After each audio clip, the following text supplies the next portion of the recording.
Hi guys, કેમ છો? મજામાં ને? જો અત્યારમાં મારે એક શૂટ હતું, મેં બધું કામકાજ પતાવી દીધું છે. સવારના વાગ્યા છે 11:30 તક સ્કૂલ ગયો, ઘરનું કામકાજ બધું પતાવી, શૂટ બી પતી ગયું.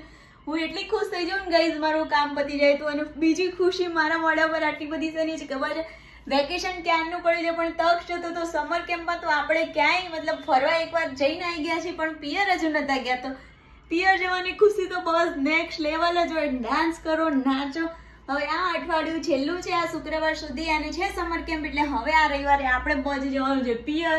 ત્યાં જઈને મોજ મસ્તી કરશું, બોમ્બ પડાવશું બોસ. પણ હવે ધીમે ધીમે પેકિંગ ચાલુ કરવાની, કેમ કે જો તક સ્કૂલે જાય ને ત્યારે જ કરે, નહીં તો અડધો સામાન અહીંથી કાઢી નહીં.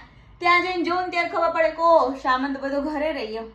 એટલા માટે ગાઈઝ તો ચાલો મજા પડવાની છે. શૂટ બૂટ પતી ગયું, આજનું કામ પતી ગયું, પણ હા શૂટને હજુ એડિટિંગ કરવાનું છે, પણ એ કરશું ધીમે ધીમે. હવે આ બધું જે રમણ ચક્કર થયું છે એ બધું સરખું મૂકી દઈએ, અને પછી પાછા આપણે દર્શન લેવા જવાનો ટાઈમ થશે તો લઈ આવીએ. બાય બાય ગાઈઝ, જય શ્રી કૃષ્ણ, જય દ્વારકાધીશ.